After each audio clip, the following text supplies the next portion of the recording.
Good morning to all of you who are here. It's great pleasure for me and all of you, I believe, to welcome His Holiness the Dalai Lama. He blesses the university very often in spite of his very hectic schedules, travels, taking the great messages of love and peace to all corners of the world. But he still, whenever we request him, he comes and blesses us and shares his thoughts with us. I want to thank him for his kindness, generosity, his interest in ethics, his interest in education, his interest in universities, and his great love for our country, which he believes should be the leader in establishing secular ethics. Whenever I have an opportunity to talk to him, for me it's a very uplifting experience because it is all positivity rather than huge amount of negativity which is today invading our societies. So I welcome you, Your Holiness, for coming to us. I'm sure our young friends here and some of our senior colleagues, which includes us also, are very keen to listen to you and to learn from you and to get motivated about positivity in our lives with our interaction with you. So thank you for coming to the university.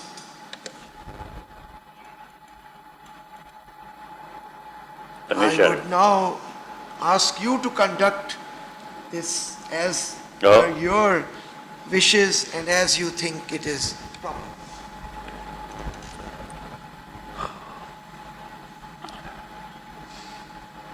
Firstly, indeed, I'm very happy and great honor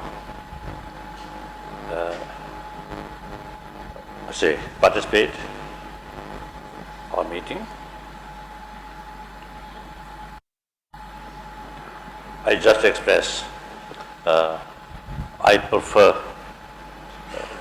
name honorary professor of the university rather than Dalai Lama.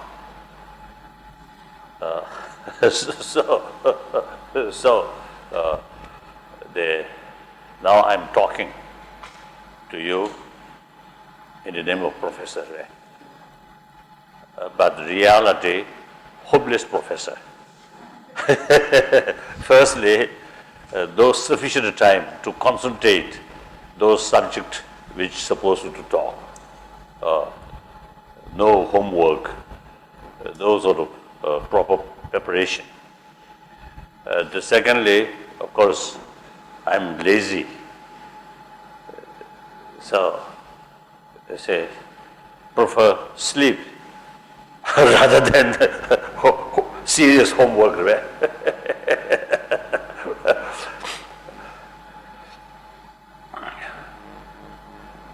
However, now coming here, meet a learned person and also young student.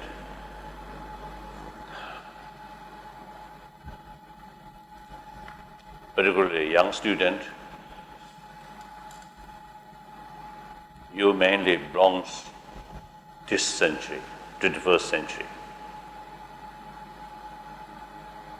We belong, particularly my generation, belongs 20th century. So it's gone. So we are, my generation, ready to say goodbye. But your generation, now only 10 years passed, 90 years yet to come of this century.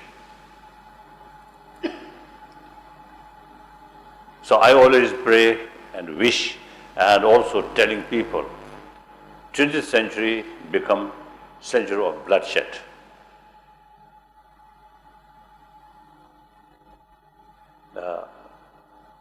Through that way, of course, to concerned people, I think some foolishly get some satisfaction, but otherwise much more suffering as a result of violence. And the problem still remains there. Then on top of that, including global warming. And I think already this is some unprecedented survey. Big say, unprecedented sort of, or say things, flood, immense in Pakistan, in Ladakh.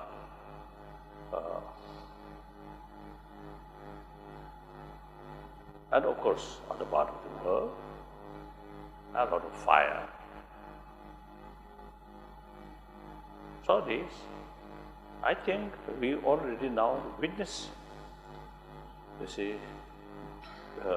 due to our carelessness and I think too much greed, too much exploitation, without paying sufficient attention for protection of the whole globe.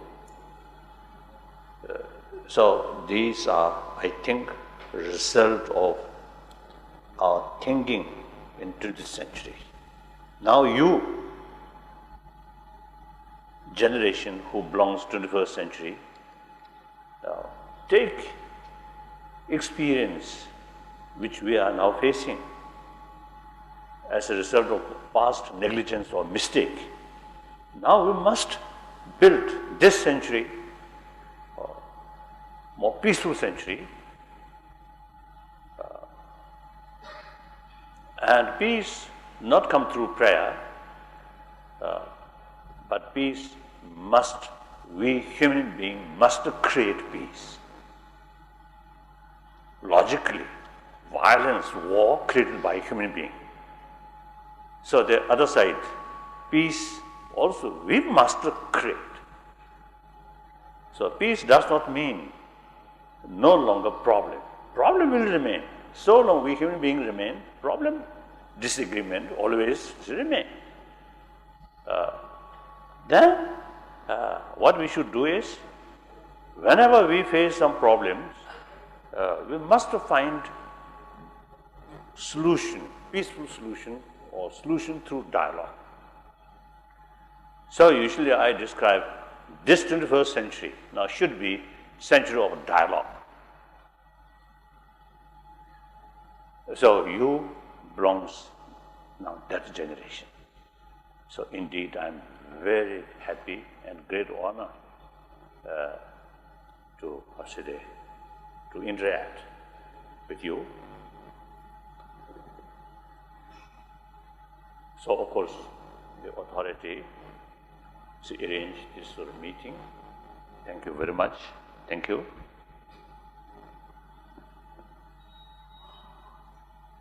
The team is very good.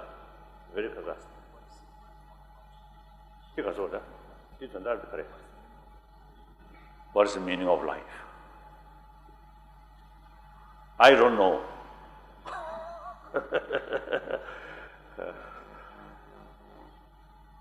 Perhaps I am Buddhist and I study many Buddhist texts which wrote by Nalanda masters or Nalanda professors like Nagarjuna or these things. But I am not talking, I'm not talking as a Buddhist. But maybe in my whole idea, my whole view, some kind of combination, the Nalanda tradition which always open mind and a little bit skeptical, then analyze, which we Buddhists call analytical meditation. It is very useful. Should not consider as a religion, but simply is it a proper way to see the reality. Open mind, skeptical, investigation, analytical, analyze. So very helpful. So part that, then part as a result of meeting with many scientists. So basically my way of thinking is a very scientific way. So now I am talking to you from the viewpoint of some kind of combination, modern science and Buddhist analytical system. So then purpose of our life or our sort of existence.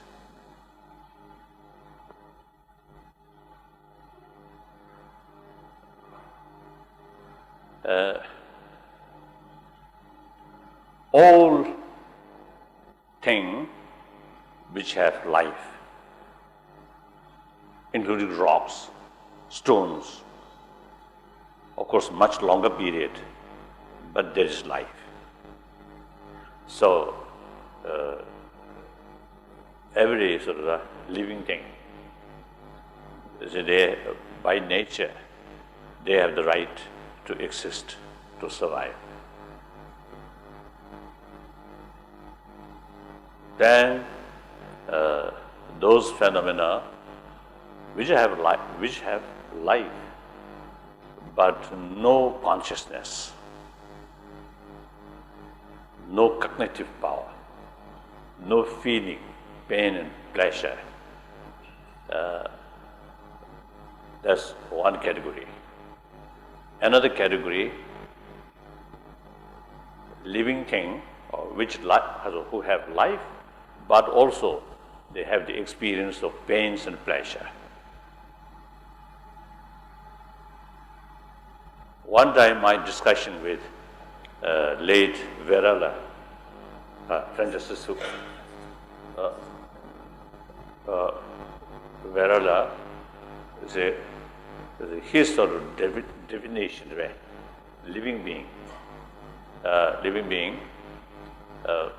anything which have ability to move from here there, that consider sentient being, not just a chemical matter, but there is motivation, desire, experience.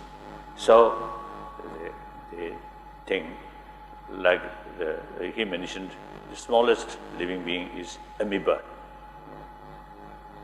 Can have the ability to move. So that physical movement, not just a chemical matter, right? Chemical factor, but there is desire. There is because of the motivation, like that. So we belong to that category. Then, furthermore, we are human beings. Not only that, mind or consciousness or feeling, but also due to this brain, is a great potential of thinking, vision. And also because of this brain, our memory is much sort of stronger than other animals' memory. So combination, memory, strong memory, and ability, thinking future, vision. One way, that is source of our success. One way, source of problem. Now, purpose of our life, naturally, for existence, and basically reproduction. These are the, I think biologically speaking, their purpose, just for survival and reproduction, and go century by century, go like that. till this whole world, whole planet remain kasota, supportive for our life. When the whole planet change, then we have to say goodbye. Whether there's next life or not, these are different matter. And also whether there's creator or not, there's a different matter. We are not talking, we are not touching these things. And also we are not touching about law of karma. But obviously, we have to accept the law of causality. That's a fact. Everything, you see, due to its own causes and conditions. You see, things are moving, things are changing. So now, I think purpose of our life, within that, I think everybody, every sentient being, I think because of the feeling of self, because of feeling of, because of experience of pains and pleasure and neutral. So by nature, want more happy life. Do not want disturbances. Smallest insect also have that desire. So their life go that way. So then I think, I usually believe the very purpose of our life is happy life. That's clear. Happy, less worry, very good for this body.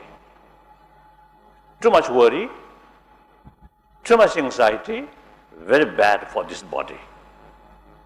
So that shows happy mind, healthy mind, good for this body.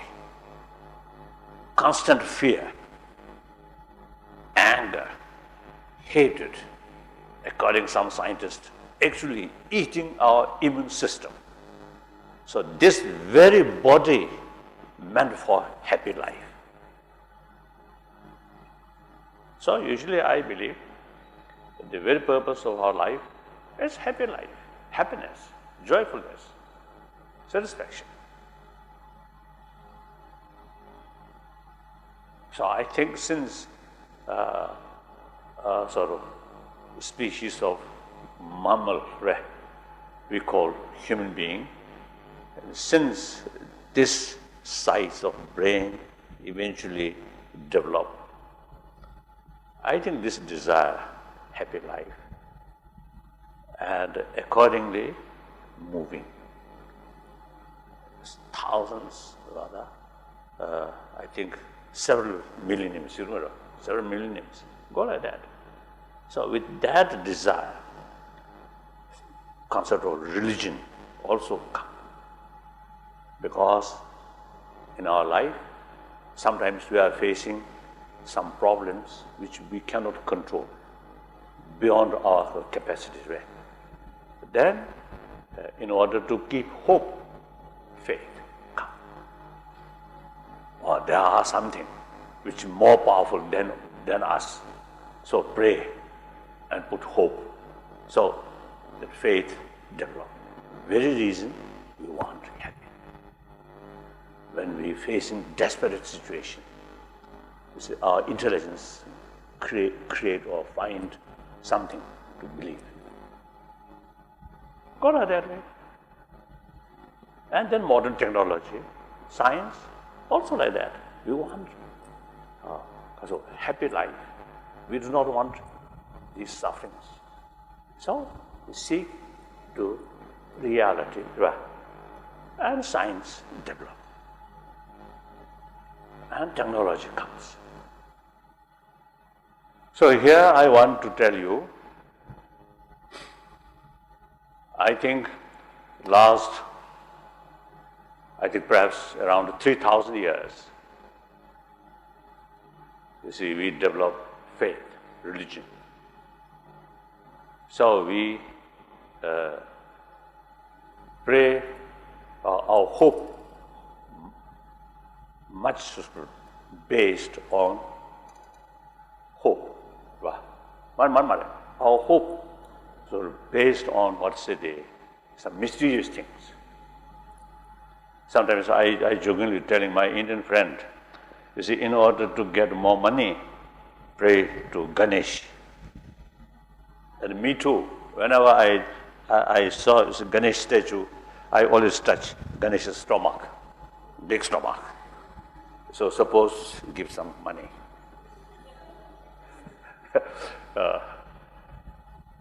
We Tibetan, as a Buddhist, we also, there are variety of different deities, different form of Buddha. But ordinary people more prefer these deities who suppose give you wealth. Or like medicine Buddha, which is simply, cure your illness. Not thinking about the nirvana, not thinking about Buddhahood.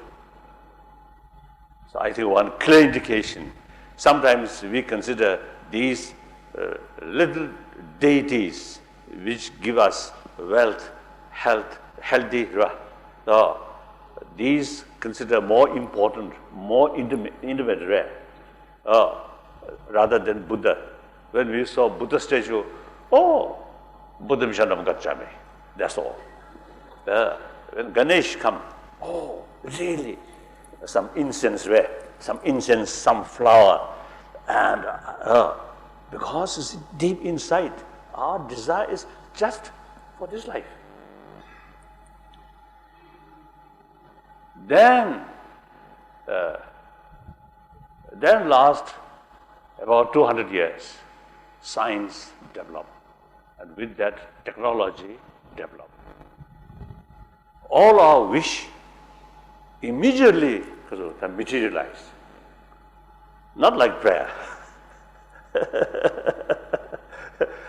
So naturally, we develop more interest, science and technology. All our desire immediately materialize, immediately bring. Our health improve, facilities improve, our life becoming more convenient, rare. Like that. Then, later part of 20th century, people, particularly in those countries where material influence rare, highly developed material, begin to feel there is a limitation. Money, right, or the material values, there is limitation. Obviously, I also, have sort of contact. Some billionaire, very rich. As far as the money is concerned, no worry. But as a person, very unhappy person. And also great scientist, great sort of technologist there. Great sort of full of knowledge. But as a person, unhappy. Now that shows material, because of the material facility, including money, there is a limitation. Cannot bring inner peace, mental peace. Inner peace only come through right kind of mental attitude. It is clear. And also our health. Now, later part of 20th century, in medical science, now scientists now begin to feel human emotion is very important factor for our health. And for as a preventive measure, healthy mind is very crucial. Even you get some sick, recover. Healthy mind is very crucial factor to recover, to recover. Even animal. One time, it's a scientist, they mentioned Causality. I think guinea pigs, two guinea pig, same injury. One guinea pig put alone, another guinea pig with another guinea pig as a friend. So same injury, but then recover the guinea pig with other guinea pig which leaking often. It's like that, right? Leaking. So recover much faster that guinea pig who received leaking from another guinea pig than the other guinea pig without sort of what's today, without sort of some kind of showing affection from other. So they have no religion, but a biological factor. More sort of sense of feeling of someone taking care. So that brings more self-confidence. That brings more enthusiasm. You see, that immense help to recover. Of course, I cannot remember the particular word. One very, very subtle, some genes or type of gene or something. Do you remember the name? Actually, it's one meeting. They demonstrated one sort of picture, remutin. A diagram. They explain person who have more warm-heartedness. That small thing, little bit long like that, and then on top there is something. So those individuals who have more warm-heartedness or more compassionate feeling, then something on the top increasing and multiply.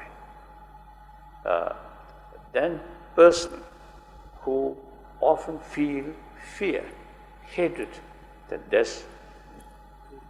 thing eventually disappear. So they say that thing, that matter is the sort of basis of our health. They mention that.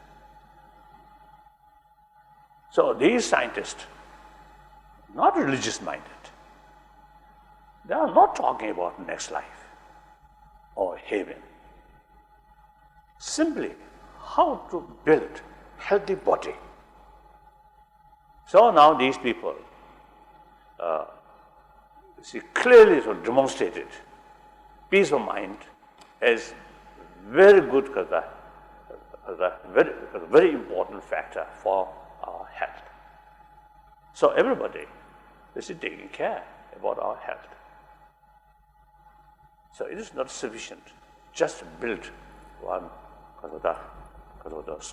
just some hospitals, these things. Of course, very good. But more important, right from the beginning, if there is certain things which can prevent illness, it's worthwhile to do. Then obviously, our own experience, everybody born from our mother, everybody have the experience sucking mother's milk. My father, I was told, just only one son of his mother, sorry. So, boy, very much sort of, boy and mother, very much sort of close. So, my father, when his age, around 9, 10, 11, as a villager, you see, go to follow animals, right? After animals. And evening, when the animal return his home, he immediately, you see, approach his mother and sucking milk. Their son already now reached 9, 10, 11 years old, now no longer any milk from the mother, but he's so sort of fond, like that. So everybody, you see, have the experience. You see, we survived, basically, because of mother's infinite affection, care, with mother's own milk. I think here in this room, apparently, everybody, you see, seems very okay. But if we go, as a day, after life more deeply, then those individuals here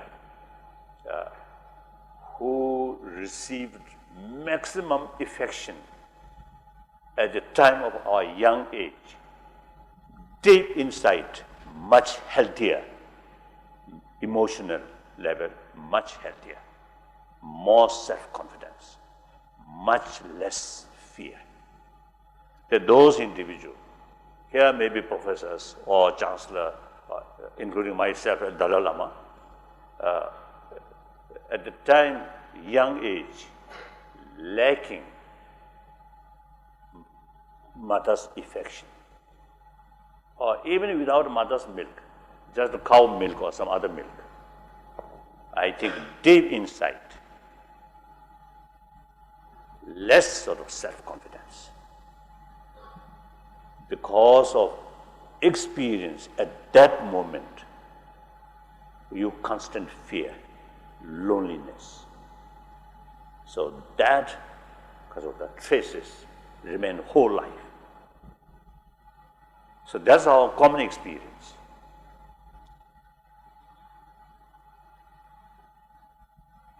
Then obviously,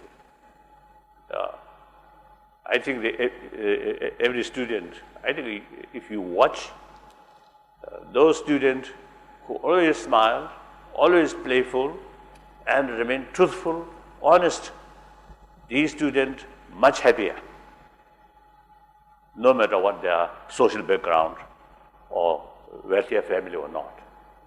Then those students who may be very rich, clothes and everything, this is sort of something very attractive, but less smile, always too much cautious, with suspicion. Such student, long run, I think much less sort of happy mood. Right? And then family. Those family who often, you see, suspicion between husband and wife or parent and children. No trust, no openness, always too much cautious, superficial. No peace in that family. No human warmth. Where full trust, respect each other, full of loving kindness, much happier. So these are facts. Whether we believe in religion or not, these inner values are key factor for happy life, happy family, happy community. So that is later part of 20th century, at the beginning of the 21st century. Now more and more people now realize that, particularly in the field of scientists, among the scientists.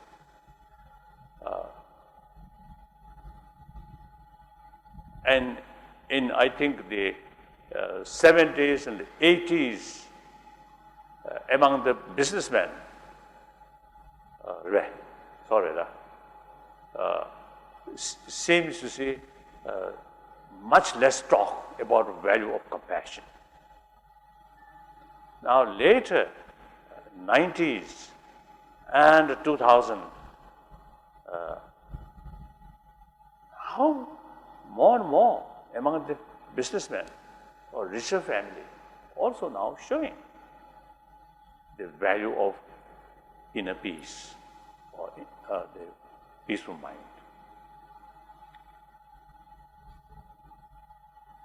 Now question is, how to develop,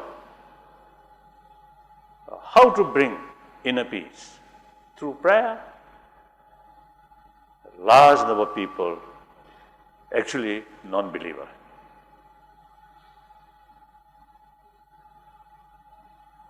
And also, I think in some extent, I also can say, only through prayer will not bring inner peace.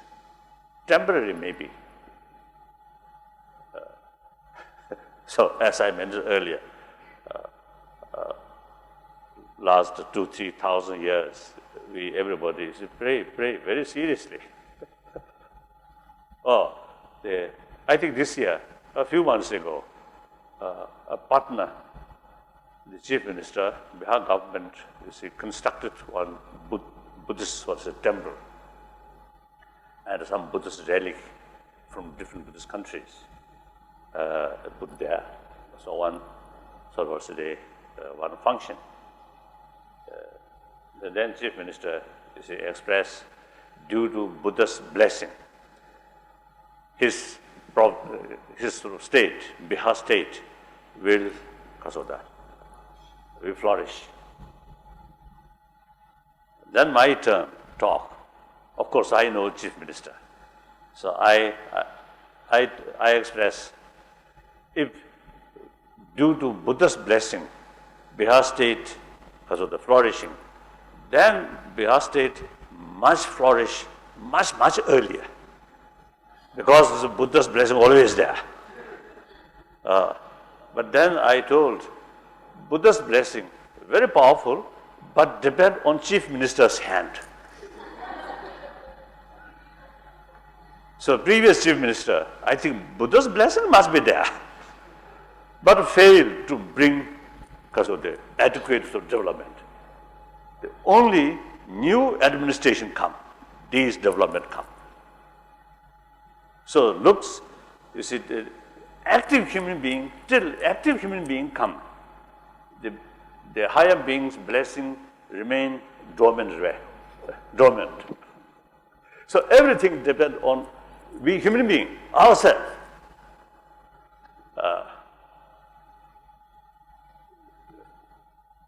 So now the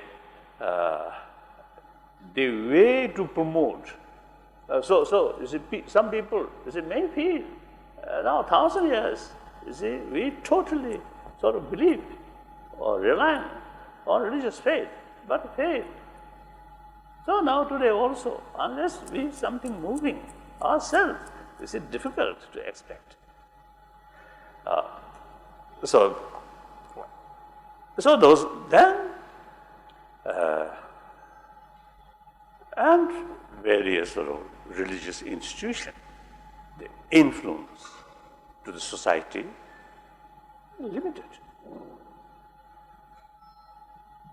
And particularly at the time, there's some additional conflict in the name of religion. Very bad example. People lose faith. That's fact. Whether we like it or not, it is fact. So now, one way, we have to make every effort to bring inner peace. Inner peace much depend on concept of loving kindness or these things. These are 1,000 years, all major religious tradition, whether theistic religion or non-theistic religion, all talking about these things. So therefore, Some my friend, see, when I talk the secular ethics, about secular ethics, then some my friend believe ethics, any ethics, moral ethics must be based on religious faith.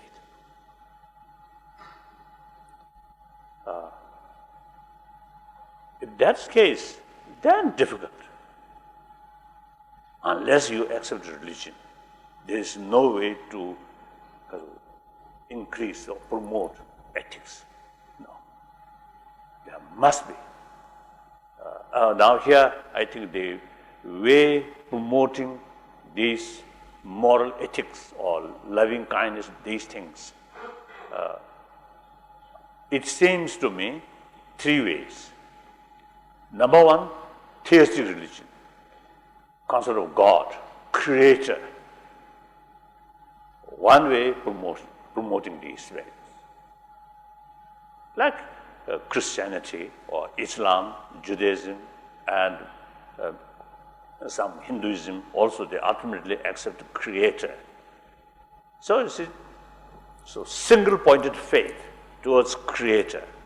You yourself totally submitted, dedicated to creator, that actually reduce self-esteem, self-centered egoism, egoistic attitude.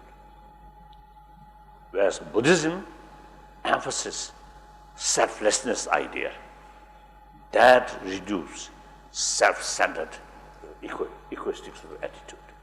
But different method, but more or less I think same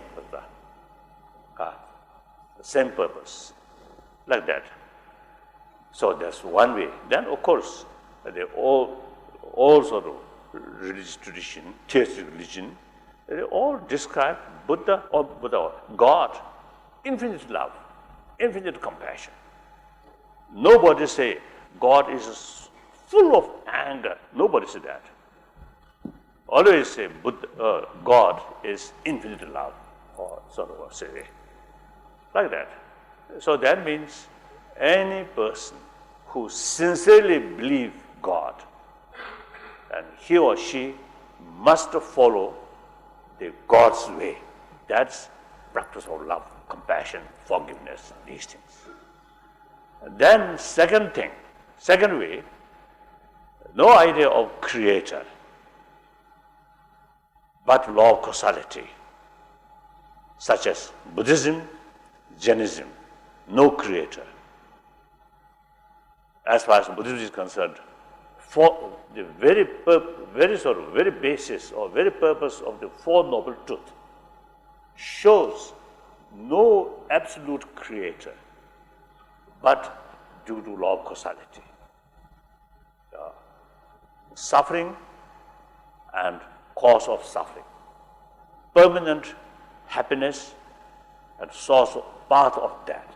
So that very idea of Four Noble Truths based on law of causality. So that also one way to promote the inner values. Quite simple. If you harm other, you will suffer.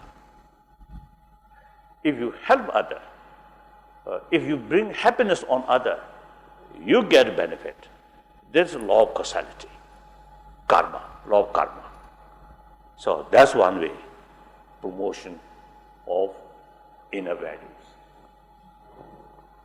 Now non-believers, there are plenty of non-believers. I think this country, comparatively, I think still people are more religious minded, isn't it? But there are a lot of people who pray God, but at the same time a lot of corruptions, a lot of injustice things doing. So these people essentially not very faithful. If they really faith towards God or Shivaji or Brahma, then your daily conduct must be honest, compassionate.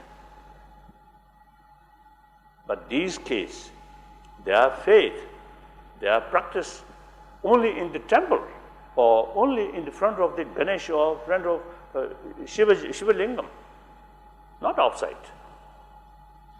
So the religious concept failed to bring your daily life.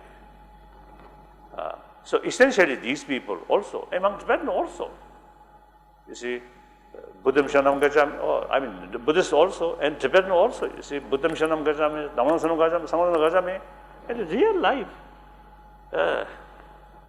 doing all sorts of things. So essentially these people, I feel, belongs third category, not serious about religion, or some cases non-believer, essentially. So now we must develop third way to promote human values or moral ethics to these people. So that's obviously secular ethics.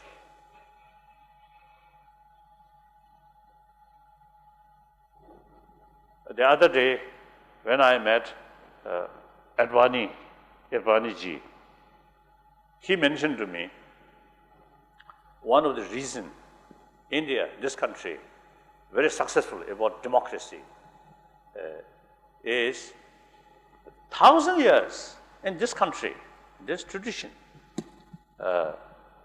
It's a philosophical viewpoint, criticize each other, but on person's level, respect each other. He mentioned Charvaka actually denying existence of existence of Dharma, existence of God, existence of next life, nothing. Last, I think, more than 2,000 years, 3,000 years, already there. So he mentioned Charvaka, there's something like nihilist.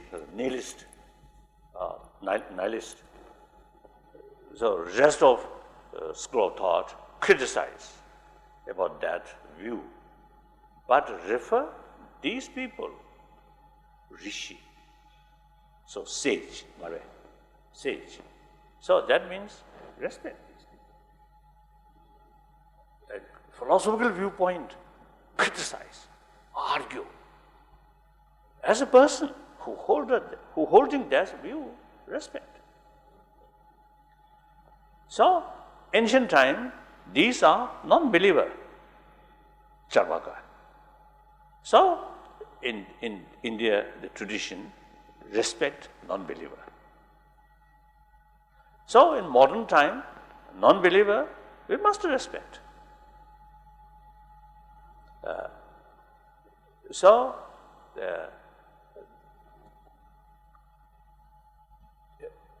There must be third way to promote human values or moral ethics without touching religion, just using our common sense, common experience, and latest scientific finding.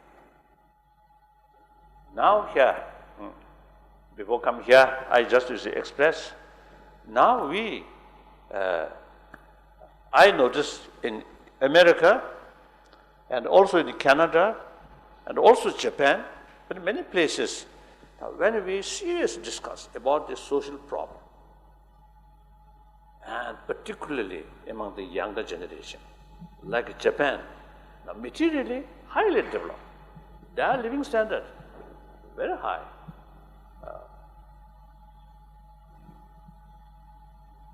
But among the student in Japan, the mental problem or depression increasing, and number of cases of suicide among the student also increasing. So likewise, in those developed countries, some kind of crisis among the people, particularly among the youth. So you see some kind of certain sort of senseless act, you see, killing, shooting, just like that. These things happen. Then, of course, like the terrorism, these things, also ultimately due to lack of moral principle and also corruption.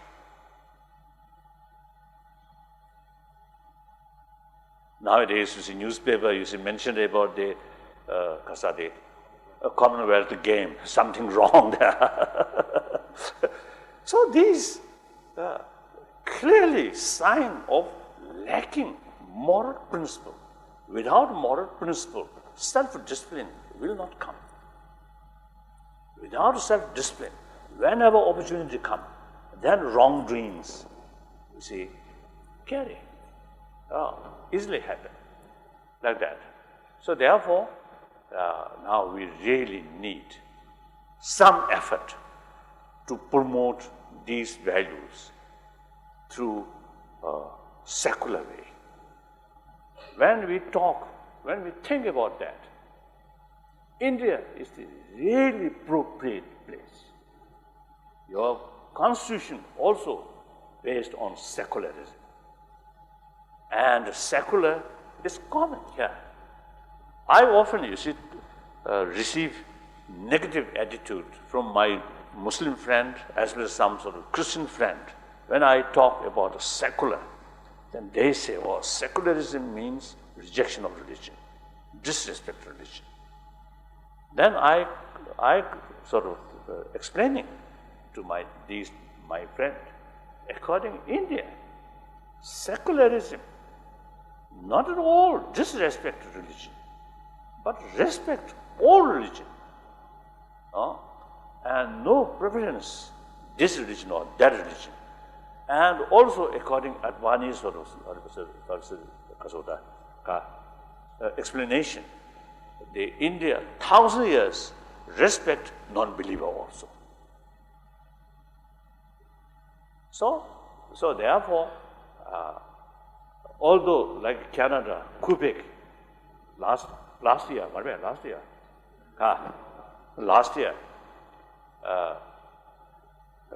many university in Quebec province is come together because of Montreal, you see, they some kind of teachers training for mainly how to promote compassion, these things, without touching religion.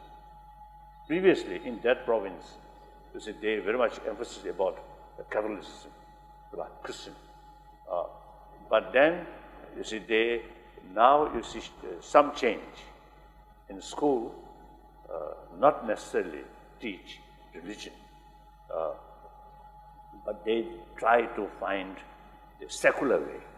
So there, I also, you see, participated in that meeting, and then also, you see, a number of occasions, our meeting, some educationists, some professors, some chancellors from New York area and from Wisconsin area and different place. You see, they number of occasions, you see, discuss about, you see, what's lacking in modern education system, how to introduce moral ethics in education sort of system. So people sometimes you see feel it's difficult. The moral ethics must be based on religion. Then the education, the state separate religion and state. So many schools quite strict because of that, without involved religion.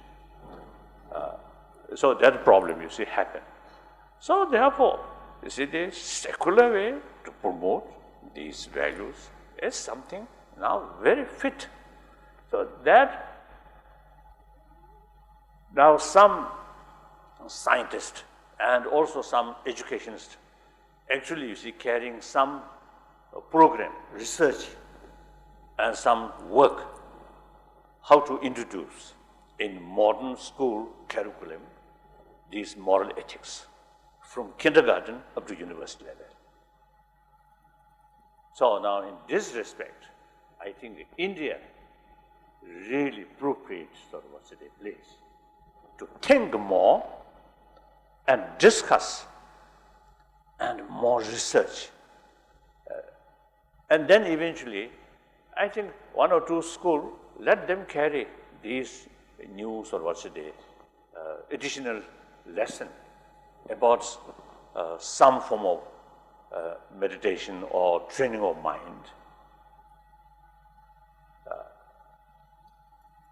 And then, after 5 years, 10 years, if you look, oh, some result there, then you can extend, right?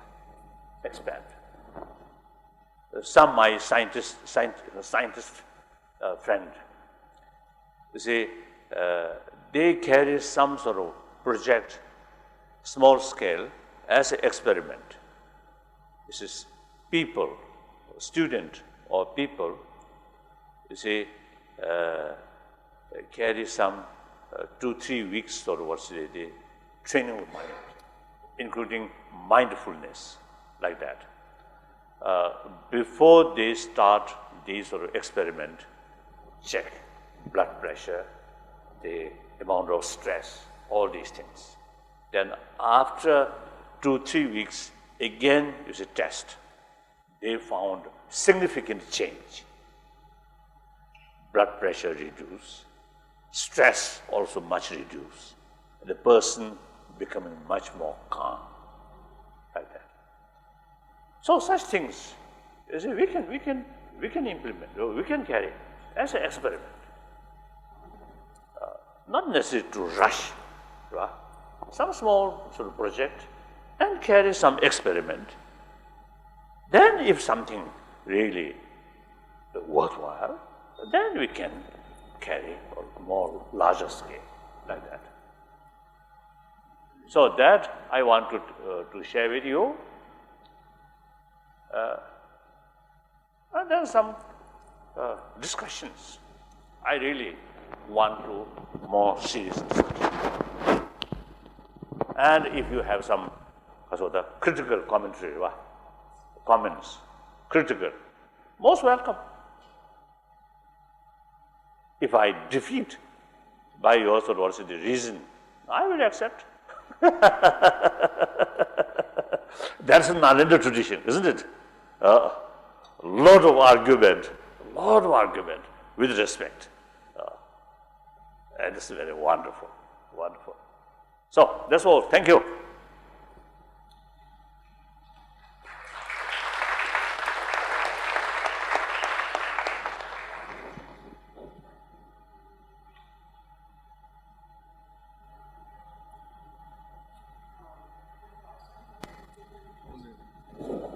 We can have some questions now. There's mics in front of everybody in the front, these rows here, yes? You need to press the button so that, and the light will light up, then you can ask the question. After you ask the question, press the button again so the light goes off, otherwise there's interference in sound. And so perhaps we begin by asking questions on what's been said by His Holiness as a way in. Who would like to go first? Press the button and you, yeah. Good morning, sir. Sir, I had a question. Sir, since we are talking of the secular form of ethics, ethics can only be introduced in schools and can be given in a concrete form if there is no ambiguity in ethics. No. Ethics can be introduced in schools and colleges if there is no ambiguity, if it should be crystal clear that this is what ethics is all about. So, sir, I am a student of science. I want a definition. How would you define good and evil? When I do something, How am I supposed to know that I'm doing good? And when I'm doing something, how am I supposed to know it is bad according to a concrete definition that is there? Oh. Broadly speaking, any verbal act, physical act which brings harm other, it is non-ethics. Helping, of course, everybody have the feeling of I. So by that, taking care maximum oneself. There, nothing wrong. But problem is, due to short-sighted and too much greed or too much negative emotion, then in order to bring some benefit to oneself for temporarily, don't care about long-term harm to oneself and doing something wrong. Now, for example, cheating, stealing, corruption, any injustice sort of work, that's unethical. Anything which benefit to other, not harm other, ultimately bring sort of immense benefit to oneself. I think if you ask a person who doing wrong things, cheating, lying, hypocrisy, and artificial way doing, I don't think these people, in deep insight, I think not comfortable. Open, sincere, transparent, truthful. Those persons, deep insight, more self-confidence, more inner strength. As a result, much happier. So for one's own sort of benefit, the certain act really bring inner strength. That's moral ethics, broadly speaking. I think biological factor, animal. I notice some of my pets, cats, dogs. Nowadays, only one cat. When I they treat them with sincere motivation, they appreciate. When a little cheating, giving some food, but some other motivation, sometimes they know.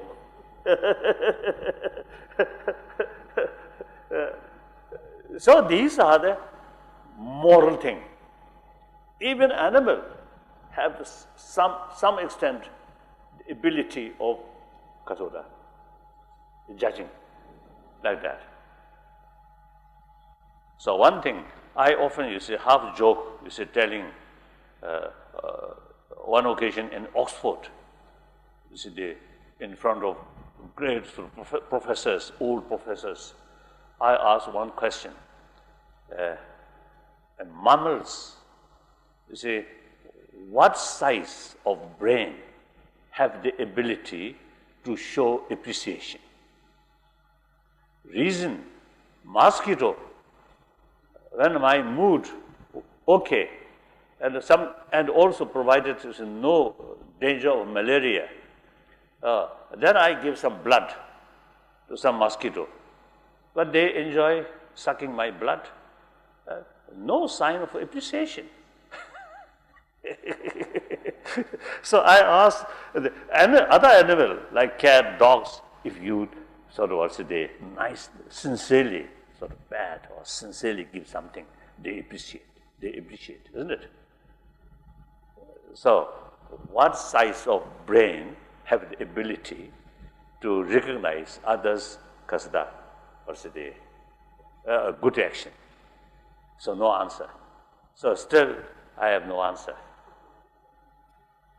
So like that. Yes? So you started off the discussion by talking about meditation, particularly analytical meditation. But the popular idea of meditation is you should drop your consciousness, drop your thought, you should not think about anything. but you spoke about analytical meditation. So can you please explain how this fits in?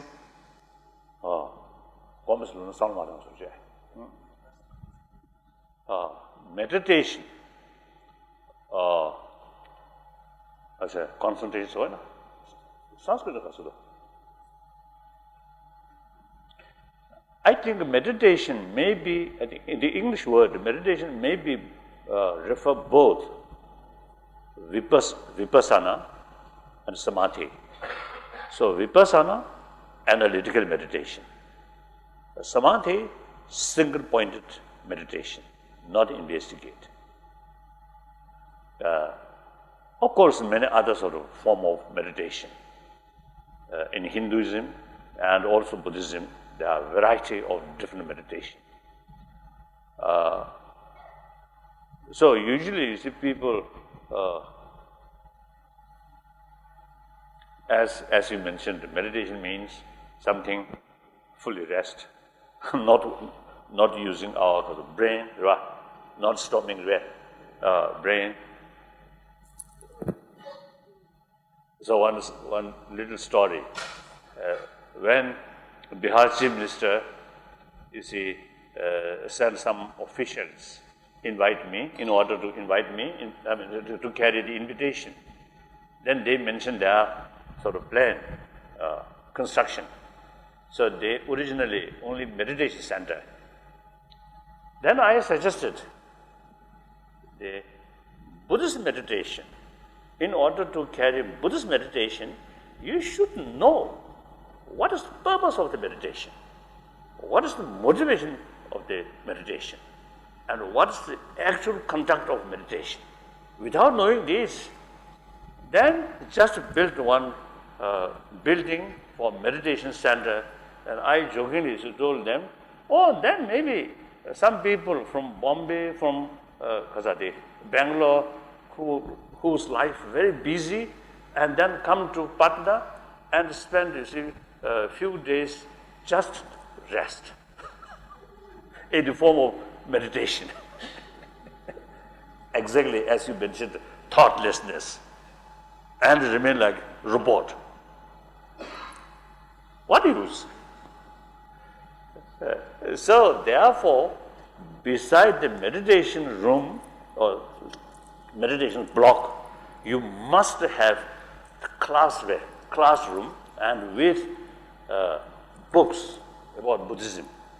And first, let them study, let them know the purpose of the meditation, what form of meditation, what motivation.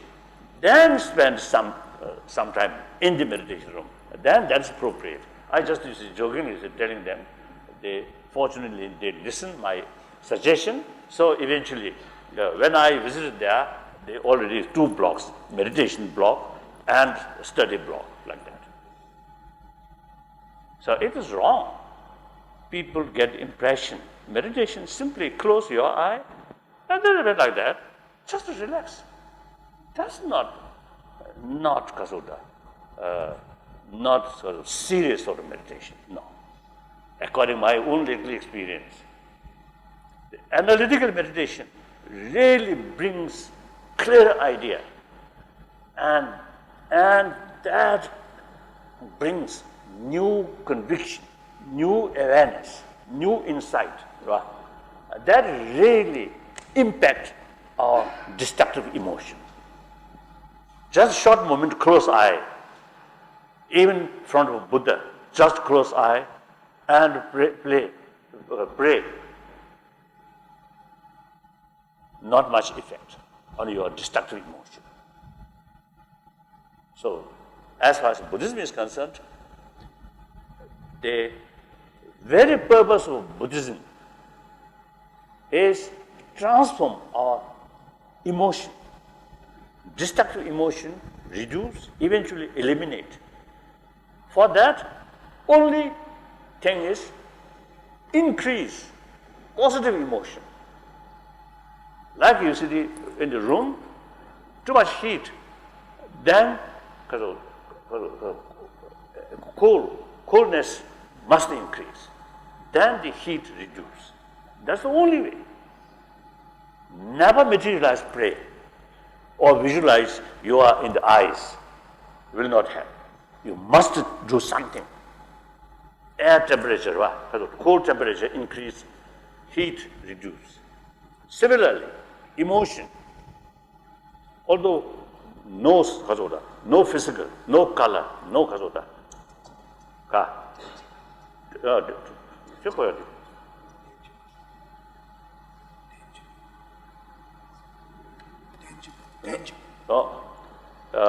You can't find, you can touch. So, not like physical contradiction. Mental level, emotional level, contradiction is zindangyawa. On the mental level, the contradiction needs to be thought of in terms of how the objects are perceived, how the objects are apprehended. Now, for example, you see one fruit, for example, one arm somewhere. Or mango, one mango. One mind, at the beginning, one mind, you see, felt, oh, this is very good, must be very sweet. And then someone told you no, or you yourself, you see, tested, then not that much sweet. Then the second part of your mind, no, this is not sweet. So these two mind contradictory. One mind, one level, consider very good, sweet. Later part of the mind, the same object, same fruit, but continuation of that mind, completely contradictory. So that's the Dzanga said. So this indicates how the first moment of the mind, which views the mango as very sweet, and the second moment of the mind, which sees the mango as very sour or non-sweet, these two are contradictory in terms of the apprehension of how the mango is perceived. So, in order to, mentally, any sort of contradictory mind,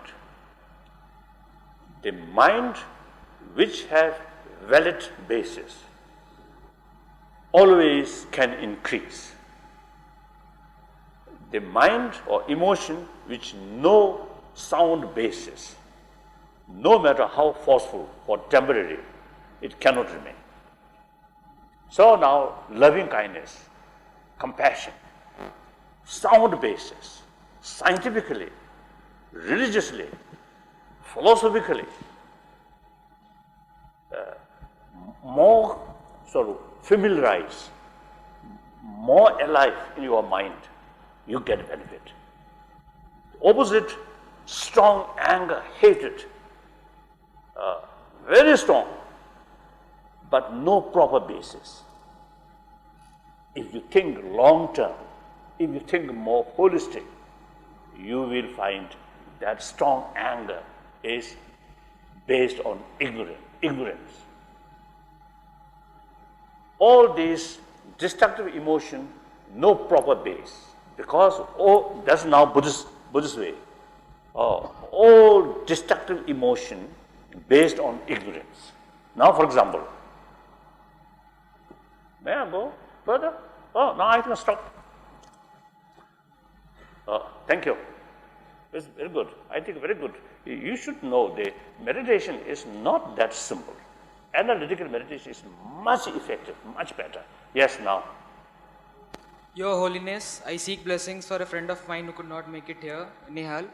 The question is, you talked about human beings are logical, but at times in decision making, I feel as if I'm in a conflict between my logic and my instinct. My mind calculates and say, do this, but my heart's, the inner call inside me, asks me to do something else. Who should I listen to? Karsa. Thacha.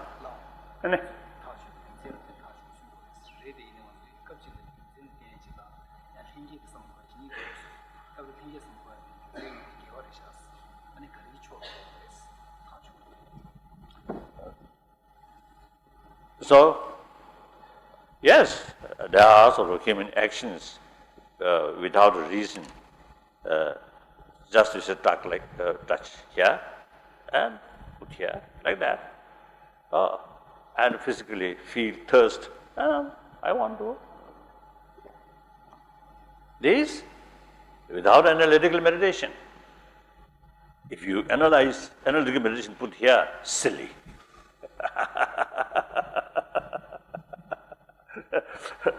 But the consequences also not that much serious. Any action which consequences is more serious, more larger, then these things usually not come that kind of automatically. But firstly, you develop desire, then motivation. And often, you see, wrongdoing carried with certain motivation. That motivation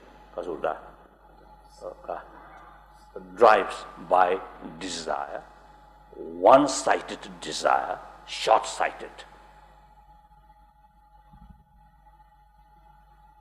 Of course, when you have some kind of disagreement, if you use harsh word and if necessary, a little bit physical action, you get satisfaction. But very short-sighted, too much emotion. Without thinking, if I use harsh word, what imprint in the other person's mind? That may remain months, years. Disagreement there, but you solve or accept half their viewpoint, half your own viewpoint, compromise, dialogue. No longer any long-term negative consequences.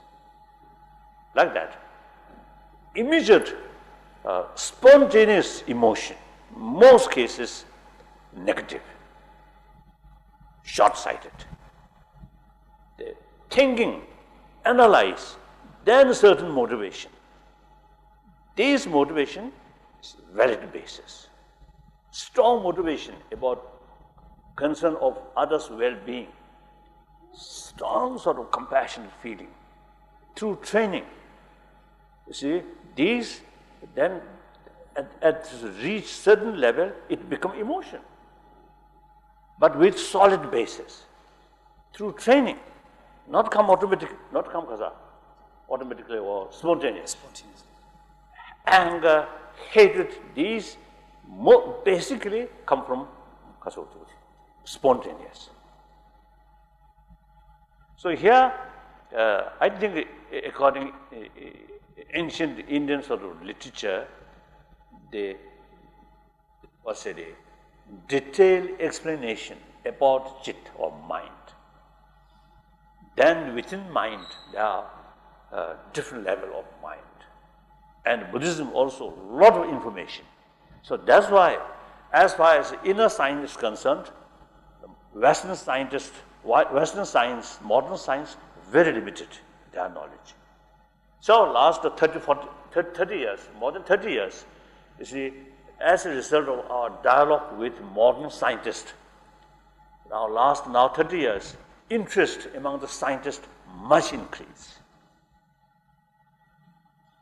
And we also find extremely useful to learn from modern scientific sort of perspective about the particles. Although the Hindu tradition also mentioned about atoms and particles, and Buddhist as well. But further sort of explanation, deeper understanding, deeper analyze the modern, like such as quantum physics.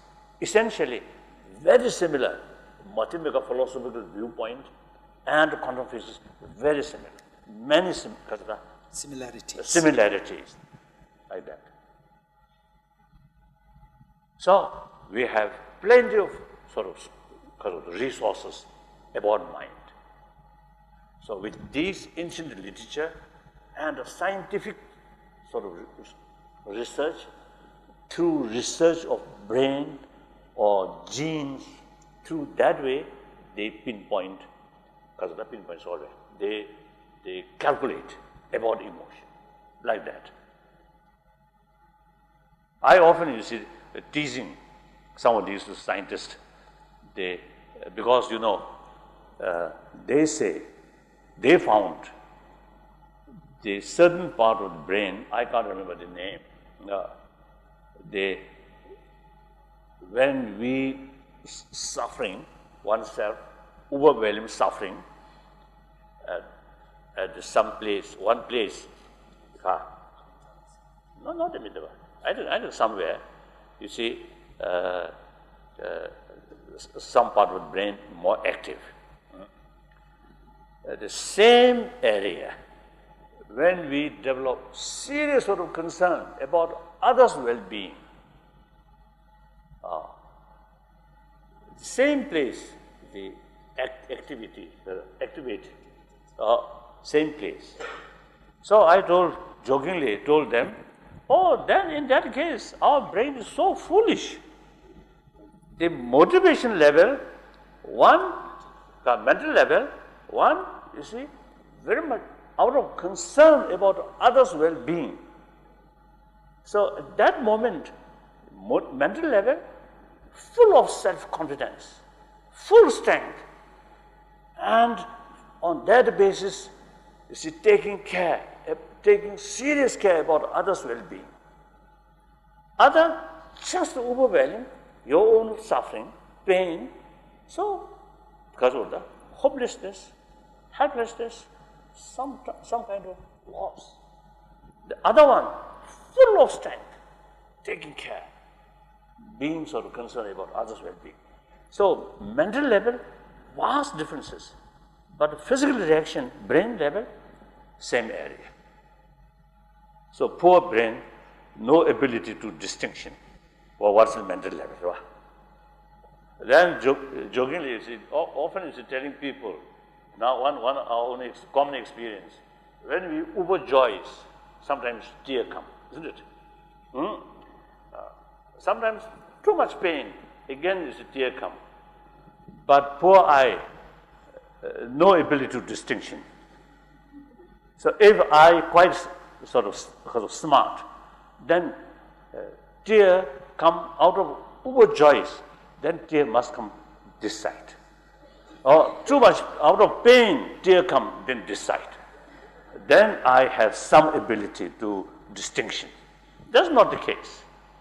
So explanation about mind through brain examination, difficult. Brain level, very rough, gross. Mind, much more sort of sophisticated. So now the scientists also, you see, now begin to, because of that, realize they are lacking there. So further investigation. Now actually, Wisconsin University, the great scientist, Richard Davidson. Now, this year, when I visit Wisconsin University, you see, he actually now start one project about special sort of study, research work about these matters, like that. Yes. This way. Are So, you satisfied? Okay. Yes. Sir, how do you prevent religion from... Then I think conclusion, I think I may add the, generally speaking, any positive, constructive, positive emotion usually come through reason, training of mind. Those emotions which come spontaneous, generally speaking, destructive emotion. Sir, how to prevent religion from orthodoxy? Religion from orthodoxy.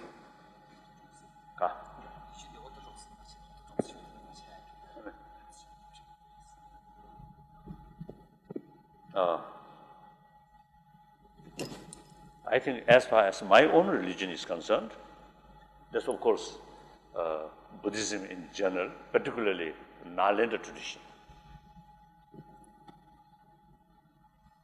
I think you may know those top masters of Nalanda. They never accept Buddha's own word. They accept only after the investigation, analyze what's the meaning of Buddha's particular word. So therefore,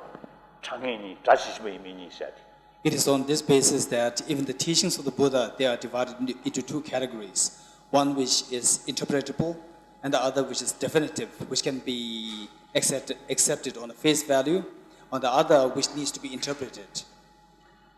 So therefore, as far as the follower of Nalanda tradition is concerned, no problem. But then, of course,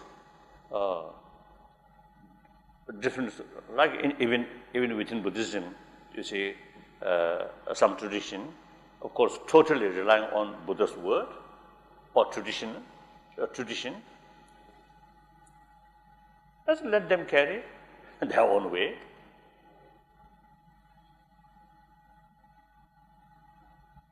So I think we have no right, you see, to interfere. Right? Interfere in their sort of way of practice. This is my feeling, my view. Of course, sometimes from the Buddhist viewpoint, now I think, frankly speaking, the concept of God, creator, Buddhist viewpoint, like Dignac, great logician, and also the Dharmakirti, and also the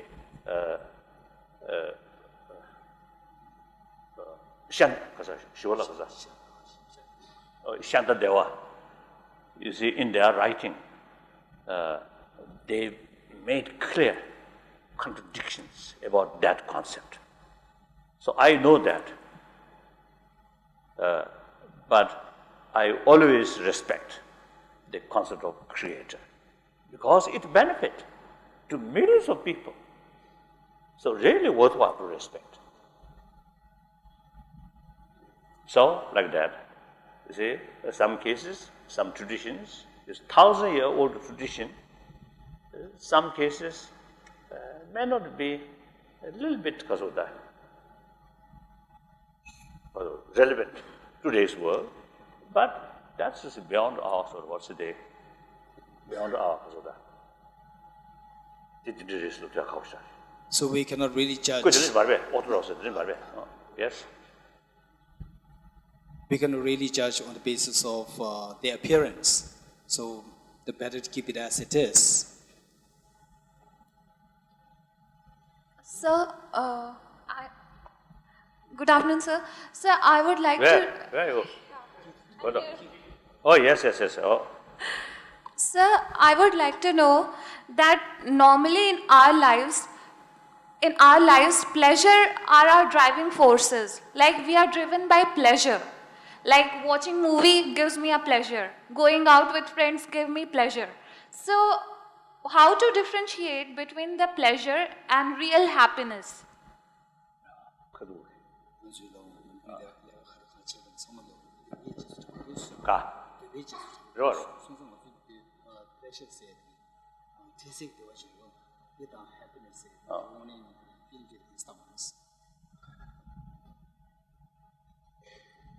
I feel happiness, I think in the sense of satisfaction, not just pleasure. Sometimes painful experience gives you deep satisfaction. So now here, I think important make a distinction. Pleasure or certain satisfaction out of sensorial level, seeing something nice or sports. Some cases like I think the Kasa, African Karate game Kasa. World Cup, what called they? Some people, I think whole night spent watching the television. I think next day, I think maybe too much sleep. So I think the daily work may suffer, isn't it? So these things, you see, too much relying on sensorial levels of satisfaction and music and taste, like that. So these, so long the facility which gives you satisfaction on sensorial level, so long that remain there, you get some satisfaction. When that gone, only memory, otherwise nothing. So another level, not depend on sensorial, the sensorial channel, but thinking. And then through that way, you get some satisfaction. That not depend on sensorial channel, sensorial object, much stronger, can last long. So, for example, all religion talking about faith, not relying on sensorial thing. Then Buddhist, and also is all religion talking about love, compassion. These not depend on sensorial thing. Then Buddhists analyze reality. And then once you develop deeper realization of the reality, you get tremendous sort of satisfaction. Never depend on whether that person is blind or deaf, no problem. You can get deep satisfaction out of mental level. That is long lasting. That really affects our life. So there are variety. People in the back, if anybody in the back rows wants to ask a question, you can always use a mic by coming forward. Yes, we are not restricted to the His Holiness, I just want to know, is there any existence of God in the Buddhist philosophy, or what is the relevance of the luck factor in the Buddhist philosophy? Existence of God and relevance of luck factor in the Buddhism. Thank you.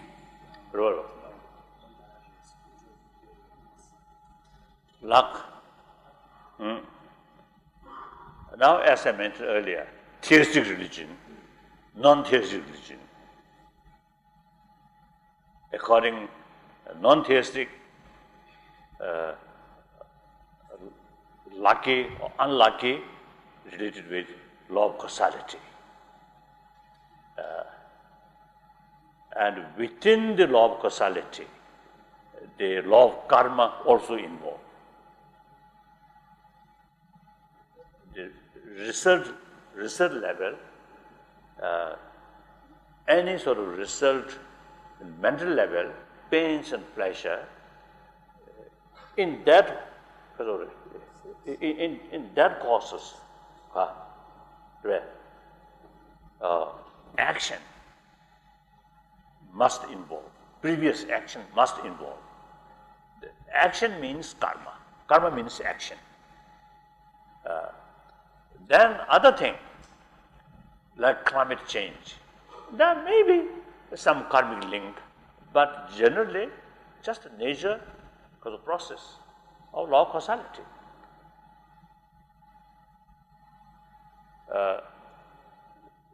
So, good luck, bad luck, lucky, unlucky, two simple word. There must be any event, there must be causes and conditions. Without causes and condition, impossible, something happen. And then nature causes maybe some random event, randomness. That also, like one sort of, when snow falls, one drop of snow, you see, come direct. One drop of snow, little change. These are due to wind. or due to some other conditions. I don't think any connection of karma. These are, including randoms, these are nature phenomena, like that. Sorry to interrupt you, His Holiness. Huh? It means, sir, everything is governed by the karma. Then, of course, you see, according to theistic religion, there is some complication there. Of course, from Buddhist viewpoint, of course, I don't want to interfere some other faith. But these great masters, you see, when they make, you see, contradiction in different sort of theory, even within the Buddhism, they, like a Madhyamika philosopher, a lot of criticize, make clear about the contradiction, about the Chitta Mantra sort of school of thought.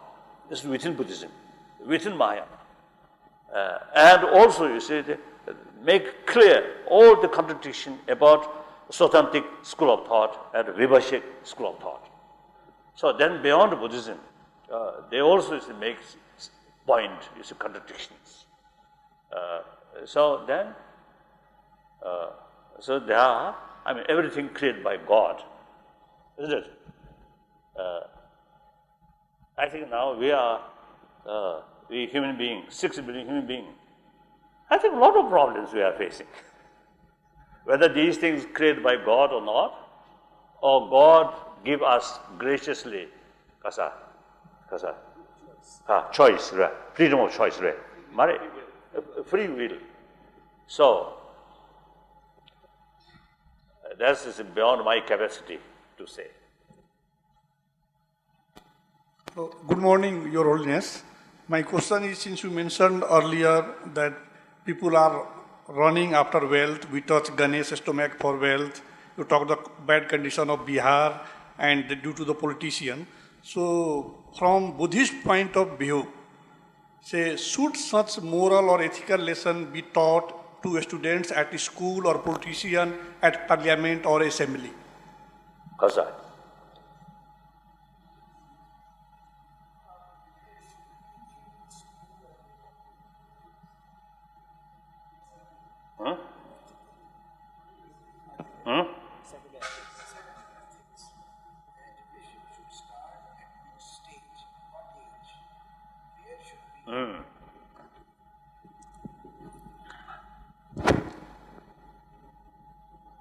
At very early age,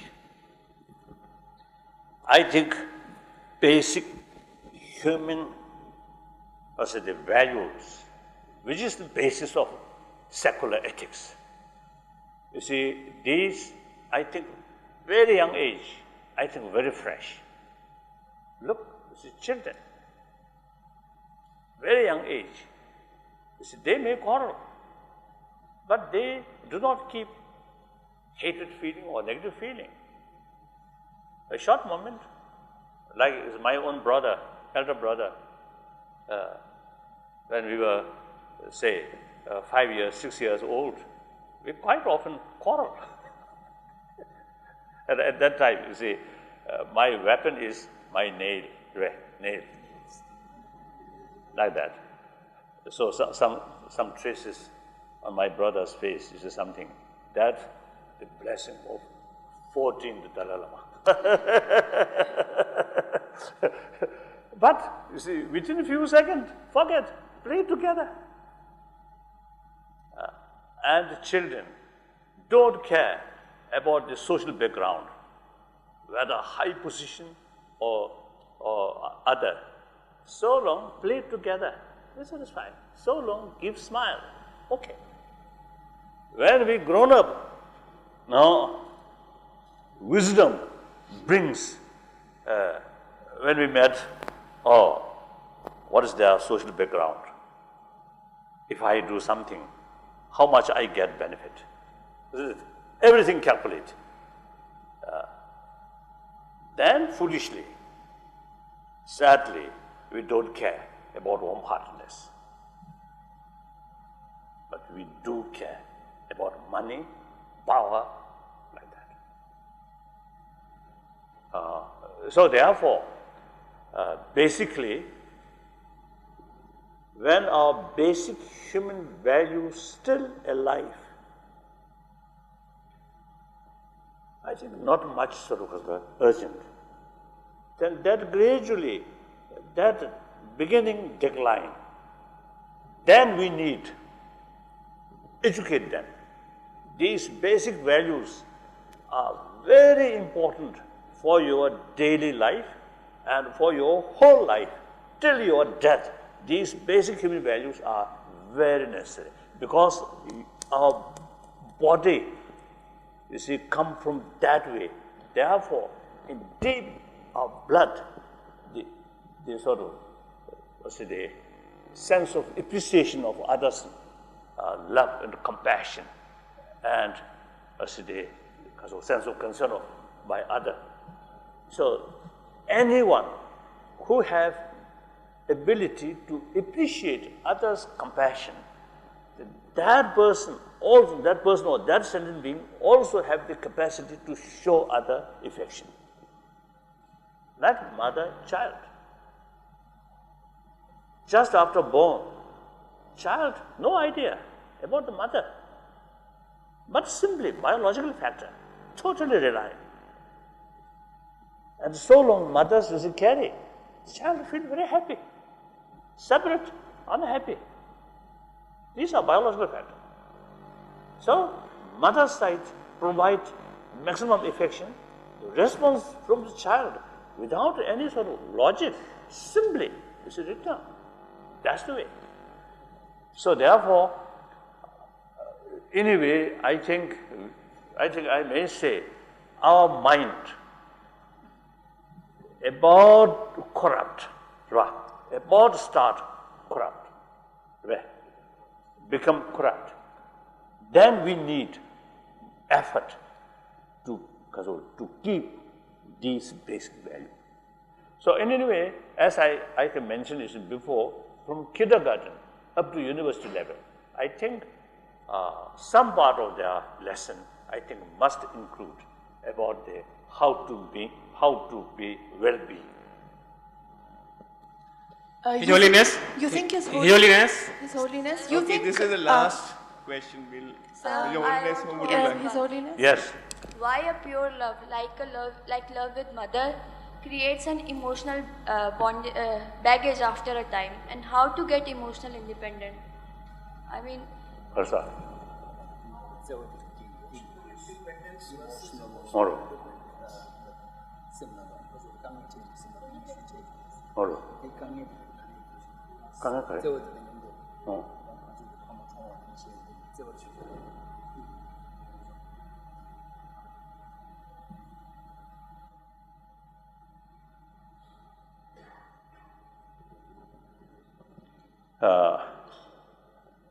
As I mentioned earlier, in emotion, two types. One emotion, spontaneous. One emotion, through reasoning. Then loving kindness. One category of love, actually attachment. Another loving kindness without attachment. So loving kindness with attachment always remain biased.